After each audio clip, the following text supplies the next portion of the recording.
자, 여러분 안녕하세요. 자, 그 수출 절차 오늘은 그 세 번째요. 세 번째 시장 조사에 대해서 말씀드리도록 할게요. 뭐에 대해서요? 시장 조사. 시장 조사가 뭔가요? 말 그대로 시장의 상황을 조사를 하는 거죠. 이건 뭐 그냥 간단하게 얘기하면 그런 거죠. 우리가 하다못해 집에서 뭐 야채가 필요하다. 야채 샐러드를 만들어야 되는데 야채가 필요하다. 시장에 나가겠죠. 시장에 나가서 야채 가격이 뭐 엄청 많을 거 아니에요. 시장에 보면. 그쵸.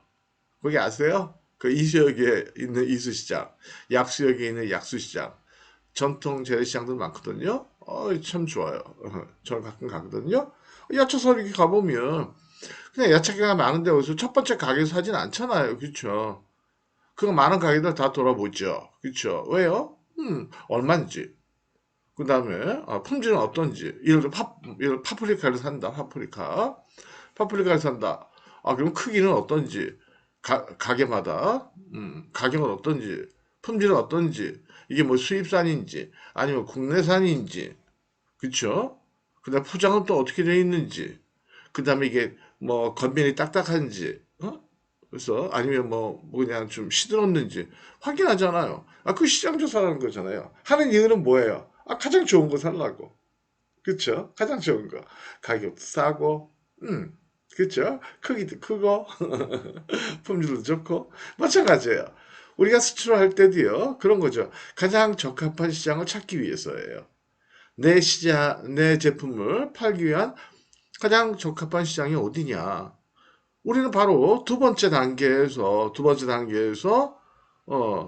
타겟 마켓을 1차로 3개 내지 5개 선정을 했잖아요. 근데 뭘 보고 선정을 했어요? 주로 뭘 활용했어요? 음, 수출 그 실적을 갖고 했잖아요. 그죠? 품목별 국가별 실적, 연도별 실적. 그쵸? 근데 너무 단순하잖아요. 그쵸? 그쵸? 근데 시장을 타겟 국가를 선정을 할 때 단순히 남들이 많이 수출하고 있으니까 나도 거기를 해야지. 그건 또 아니잖아요. 그쵸? 자세히 뭘 조사해 봐야 되잖아요. 그죠? 그게 바로 뭐냐면 시장 조사라는 거죠. 이건 수출이나 수입이나 똑같아요. 수입할 때도요. 여러분들 가장 중요한 것 중에 하나가 바로 시장 조사예요. 그렇죠? 하기야 뭐 수출의 전 단계가 아니면 수입의 모든 단계가 뭐 어느 하나라도 중요하지 않은 게 있겠어요? 열 손가락 깨물어도 안 아픈 손가락 없다고. 아니면 라면을 만들 때도 진짜 좀 맛있는 라면을 만들어서 먹으려면 다 중요하잖아요. 어떤 라면을 살지, 그쵸? 물은 얼마나 부어야 되는지, 그 다음에 그 순서는 또 어떻게 해야 될지, 라면을 먼저 넣어야 되는 건지, 스프를 먼저 끓이는 건지, 이게 다 정확히 돼야 되잖아요. 그죠? 모든 단계가 다 중요하죠. 다 중요하죠. 예. 그런 얘기예요. 그래서 이 수출 단계가 참 복잡하잖아요. 그죠? 전 심플하다고 얘기하고 복잡하다고 얘기하고 제가 헷갈리게 말씀을 드리는데 그건 그런 거죠. 뭐. 예. 왜요? 그냥 머릿속에 이게 딱 그 수출 단계가 있는 사람들한테는 심플한 거고 처음 하는 분들한테는 들어도 잊어버리고 그죠? 들을 때는 알 것 같은데 그렇죠? 저처럼 이렇게 또 심플하게 설명하는 사람 많지 않아요. 예, 자랑질한 겁니다. 아침부터. 예. 자, 그래서 그게 시장 조사인데, 그래서 시장 조사하는 이유는 뭐라고요? 1차로 선정한 3개 내지 5개 국가가 애초에 우리가 선정을 할 때, 국가를 선정을 할 때, 단순한 그 지표만 보고 했으니까 자세한 데는 모르니까 어느 시장이 가장 적합할지는 모르잖아요. 그래가지고 확실하게 최종적으로 한 개 내지 두 개로 타겟 마켓을 확장하기 위해서 하는 단계가 바로 시장 조사다. 매우 중요하다라는 거죠. 그죠? 왜요? 타겟이 정확해야지. 그쵸? 국가마다 다 상황이 다르니까. 그쵸? 예. 그런 얘기예요. 아시겠죠? 자, 그러면 시장 조사를 할 때 그러면 오늘은 요것만 할게요. 어떤 내용에 대해서 조사를 해야 되느냐. 시장조사. 이거 중요하니까 꼭 이거 외우셔야 돼요. 그쵸? 예. 우리 중요한 거 꼭 외우고 있는 게 낫잖아요. 그쵸? 여기 있지 않으면, 그렇지 않으면 맨날 헷갈리지 뭐. 그렇잖아요. 빠뜨리게 되고. 그렇잖아요. 그죠? 우리가 하다못해 내일 회사에서 내가 어떤 일을 해야 된다? 이게 머릿속에 딱 외워져 가지고 있으면 그림같이 이렇게 쫙 그려져 있으면 예, 별 걱정이 없어요. 그 다음날 회사 출근할 때 별로 걱정이 안 돼요. 잠잘 때도 근데 회사 와서 또 어떻게 해야 되나 걱정 안 해요. 자신 있게 일할 수 있단 말이에요. 그쵸? 저도 알아요 그 마음.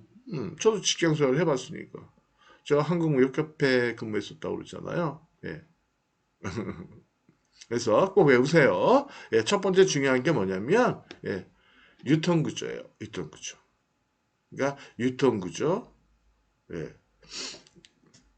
그 다음에 유통경로. 이게 중요하다는 거죠. 유통구조 및 유통경로. 이 두 가지를 파악하는 게 중요하다.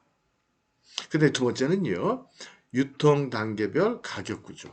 예를 들어서 수입하는 가격, 수입상이 도매상한테 주는 가격, 도매상이 소매상한테 주는 가격. 예를 들면 유통단계가 꼭 그런 건 아니죠.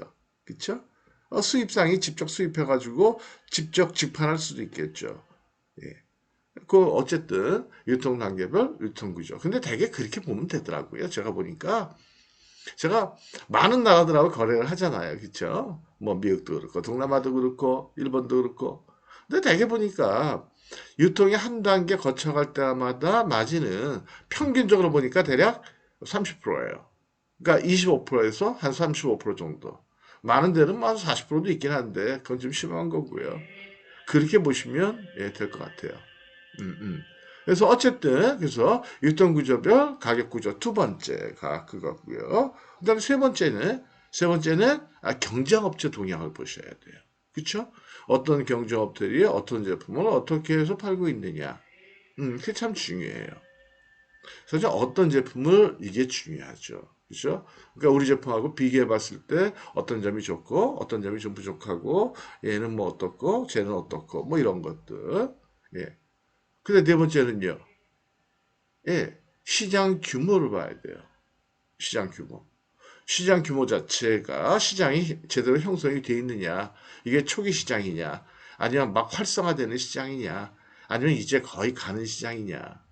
뭐 이런 것들 꼭 보셔야 되고요. 예. 그다음에는요. 제품 동향. 그렇죠?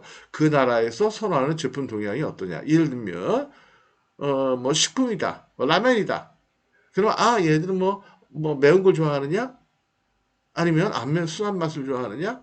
요새 아시죠? 인도네시아에서 우리나라 불당면 몇 년 전부터 엄청나게 매운데 엄청나게 인기가 좋아가지고 난리를 쳤잖아요. 러시아의 초코파이 뭐 이런 것들이 있잖아요. 그죠? 예. 근데 모든 나라가 다 좋아하는 건 아니에요. 그 다음에 사이즈도 마찬가지예요. 우리나라 사이즈 같으면 초코파이, 러시아 가면 좀 작을 수도 있겠네. 그럼 조금 더 크게 할 수 있는 거고. 어쨌든 제품의 동향을 보셔야 된다라는 거예요.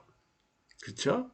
이러고 화장품이다. 그럼 화장품 용기의 크기라든지, 용기의 색깔이라든지. 저희가 저기 그 말레이시아에 그 화장품 수출할 때 어떤 바이어는요, 용기를 다 그 블루 쪽으로, 블루 컬러, 파란색, 이쪽으로, 바다를 연상하는 파란색 쪽으로 해달라고 그러더라고요.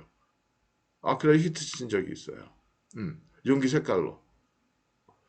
사실은 화장품 뭐 별 큰 차이는 별로 없잖아요. 그죠? 물론 화장품에서마다 다 특징이 있다고 그러지만은 제가 보면 큰 특징은 없어요. 제가 화장품 수출한 지가 15년이 넘었죠. 한 20년 됐나? 음. 별로 특징 별로 없어요. 제가 온갖 화장품 다 발라봤거든요. 예. 온갖 좋은 원료를 쓴 거, 심지어는요, 캐비어를 원료로 쓴 것도 있고요. 뭐, 금부스러기 원료도 있었고요. 뭐, 많아요. 그 다음에 소재들이 뭐, 큐템부터 시작해가지고 막, 그냥 계속 바뀌어왔잖아요. 비슷해요. 쓰는 사람 입장에서는. 예, 만든 사람 입장에서는 뭐, 대단하다고 얘기를 하는데, 비슷해요. 예. 뭐가 비슷하냐면, 어, 에그 프라이. 그 달걀 프라이 있죠? 집집마다 사람마다 하는 방식이 다르죠? 자기가 한 게 제일 맛있다고 그러죠? 비슷해요. 감자볶음? 비슷해요. 본인은 맛있다고 최고라고 그러는데. 콩나물? 무침? 비슷해요. 불고기? 비슷해요. 갈비찜? 비슷해요. 비슷해요. 그 다음에 여섯 번째가 뭐냐면 그거예요. 수익관리제도. 왜냐면 나라마다 이 수입을 가급적이면 좀 억제하고 싶겠죠. 왜냐면 수입하게 되면 그 외화가 밖으로 나가니까 달러가 나가니까 달러 관리하는 게 중요하잖아요. 외화 관리하는 게 균형을 맞추고 관리하는 게 중요하잖아요.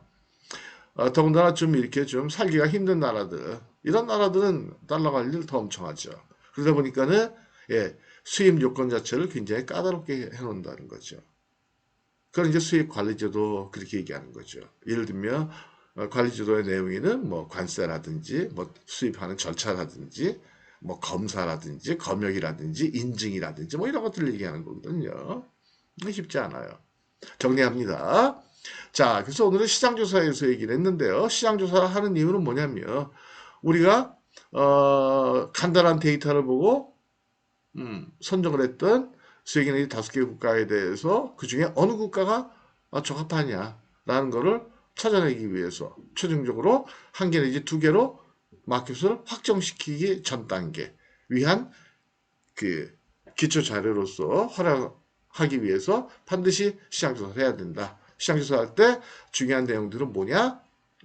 항목은 뭐 순서는 없지만 유통 구조 및 유통 경로, 그 다음에 가격 구조, 그 다음에 경쟁 분석, 경쟁 구조, 그쵸? 그 다음에 시장 규모, 수익 관리제도 6개다. 수입 관리제도 해서 6개. 아시겠죠? 예. 그래서 시장 조사는요, 내일 또 다시 조금 더 말씀드리도록 할게요. 예. 자, 그럼 오늘 여기까지 마치도록 하고요. 오늘도 예, 행복하고 안전한 하루, 즐거운 하루 되시기 바랄게요. 아, 그리고 유튜브 채널 많이 좀 이렇게 좀 홍보 좀 해주세요. 어떻게 홍보해야 될지는 저도 잘 모르겠는데, 친구들한테 퍼나르기 뭐 이런 거 있나요? 제가 원래 저기 인터넷 이런 거 잘 못하거든요. SNS. 그래서 많이 좀 보시게. 말씀드렸어요. 저 이거 돈 벌려고 하는 거 아니라고. 영적인 목적은 1도 없어요. 없고, 재능 기부. 근데 많이 봐주시면 저도 힘이 나잖아요. 근데 조회수 보면은 뭐 10개, 12개, 15개 그러면 에고 이거를 계속 해야 되나? 이런 생각이 든다고요. 자, 저한테 힘을 주세요. 감사합니다. 또 길어졌네. 마치겠습니다. 네.